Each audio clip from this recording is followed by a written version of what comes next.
کامیابی کبھی بھی غلطیاں کرنے پر حاصل نہیں ہوتی، لیکن ایک ہی غلطی دوبارہ نہ کرنے پر حاصل ہوتی ہے۔ آزادی کا مطلب ذمہ داری ہے۔ یہی وجہ ہے کہ زیادہ تر لوگ اس سے ڈرتے ہیں۔ زندگی اپنے آپ کو ڈھونڈنے کے بارے میں نہیں ہے، زندگی اپنے آپ کو بنانے کے بارے میں ہے۔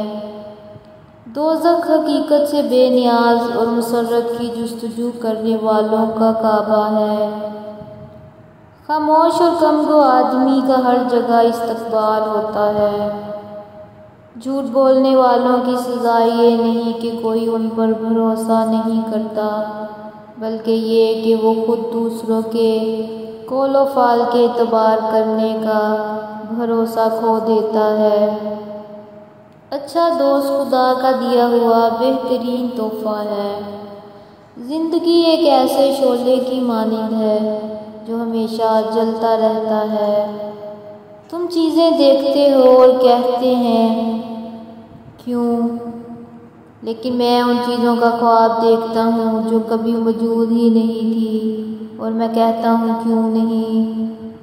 دنیا کی سب سے افسوسناک بات یہ ہے کہ یہاں ایک باصلاحیت شخص ہے جو قابل احترام شخص نہیں ہے۔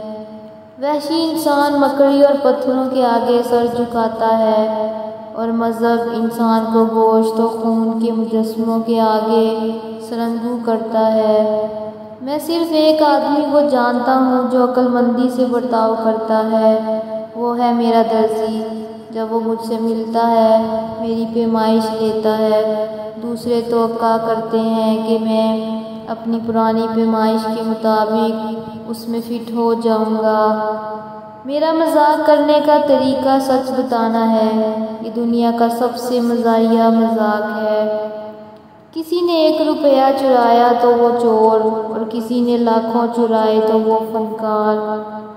ہمارا دوستوں کے ساتھ بدترین گناہ ان سے نفرت کرنا نہیں ہے، بلکہ ان سے لا تعلق رہنا ہے۔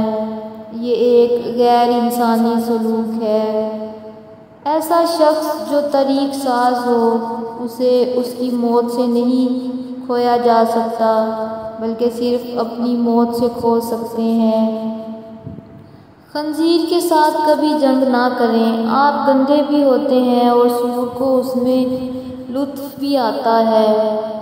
میں نے عورت کی ازلی فریب کاری کو جھٹلانے کی ناکام کوشش کی۔ رستے کی دھول کو مٹھی میں لے کر میں نے کہا، میں اسے سونا سمجھ کر قبول کرتا ہوں۔ وہ لوگ جو کہتے ہیں کہ یہ نہیں کیا جا سکتا، ان کو ان لوگوں کو نہیں ٹوکنا چاہیے جو یہ کر رہے ہیں۔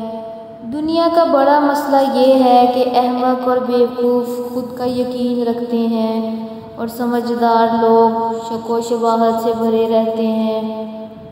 دنیا کا سب سے بڑا اور بدترین گناہ افلاس ہے۔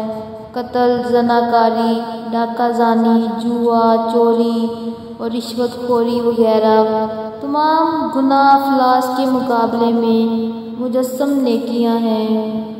سمجھدار آدمی خود کو دنیا کے مطابق ڈھال دیتا ہے، جبکہ نامعقول شخص دنیا کو اس کے مطابق بدلنے کی کوشش کرتا ہے۔ لہٰذا ترقی کا دار و مدار نامعقول آدمی پر منحصر ہے۔ اگر آپ کے پاس سیب ہیں اور میرے پاس ایک سیب ہے، اور ہم ان سیب کا تبادلہ کرتے ہیں تو تب بھی ہمارے پاس ایک ہی سیب ہوگا۔ لیکن اگر آپ کے پاس کوئی آئیڈیا ہے اور میرے پاس ایک آئیڈیا ہے، اور اگر ہم ان خیالات کا تبادلہ کریں تو ہم دونوں کے 2 آئیڈیاز ہوں گے۔